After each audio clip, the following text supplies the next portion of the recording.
Good afternoon. So I am staining shaker doors right here. I got white oak shaker doors that I've been working on. So I have to get the stain on, and I want to show you the procedure on how to do it. So first things first, be prepared. You're going to get dirty. Okay, these have there's glue. No, that's clear coat. There's stain from this job. This is how shorts end up turning this way. These were good shorts, and I remember once I go, oh, I just got to stain one thing. Come into the spray booth, stain up a panel. I look down at my shorts, and there's stain on it. And I go, oh no. So I go back into the house. My wife looks at me and she goes, and I go, I know. I have ruined so much clothes in this spray booth just because I think I gotta do just one stupid thing, like one extra thing. And guaranteed, you wear good clothes, you're gonna get them destroyed.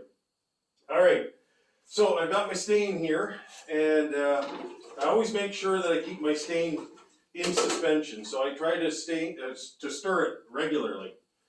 Now, here's what I use. I got a 3x4 synthetic sponge that I just pick up from the dollar store. And what I want to do is I want to get this on as quickly as I can. So I get as much stain on my panel, and I try to drag it around and get it into the corners. Now, the nice thing about this square sponge is you can get into these inside corners, which is nice. So you can get this thing done pretty quick. You want to get this thing done like a door like this in about a minute. That's as long as it should take you to do. Okay? And the advantage of the sponge is you're actually pushing the stain into the grooves and into the grain of the wood. So next step, you want to use a wet rag. So I've been using this now. You can see it's partially, like there's still a little bit of area here that's not fully saturated. And you want to get as much of this stain off as possible. Okay, so I just go around, try to get it into the inside corners as much as I can. The problem is when you're using a rag, it's really, really hard to get right into these inside corners here. So what you want to do is get yourself a brush. I call it my dry brush. Okay. So there, I've got the majority of the stain off. Now I want to use this. And all I want to do is I want to get into the corners and drag it. Okay?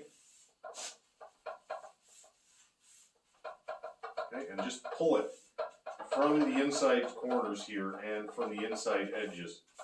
Okay? Take your wet rag, finish that out.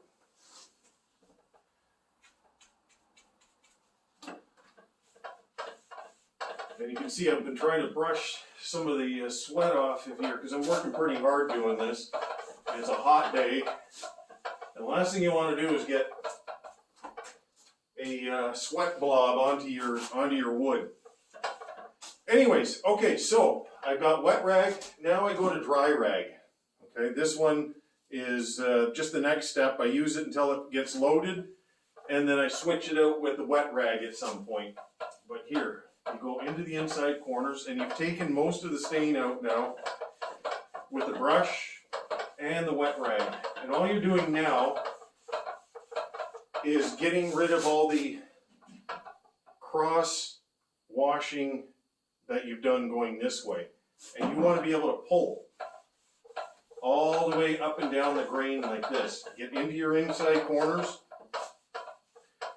do your horizontals and verticals. Okay, and then check your edges. And I just get my wet rag again, and I just go over all my side edges like this. And just in this way that I make sure that I don't end up with a blob of dark stain that I just happen to miss. Okay, and then just finish it out. There we are. And then just look at what you've done and make sure it's good. So there we have it. All nicely stained. There's no blobs anywhere. And I'm good to go. Give it a go.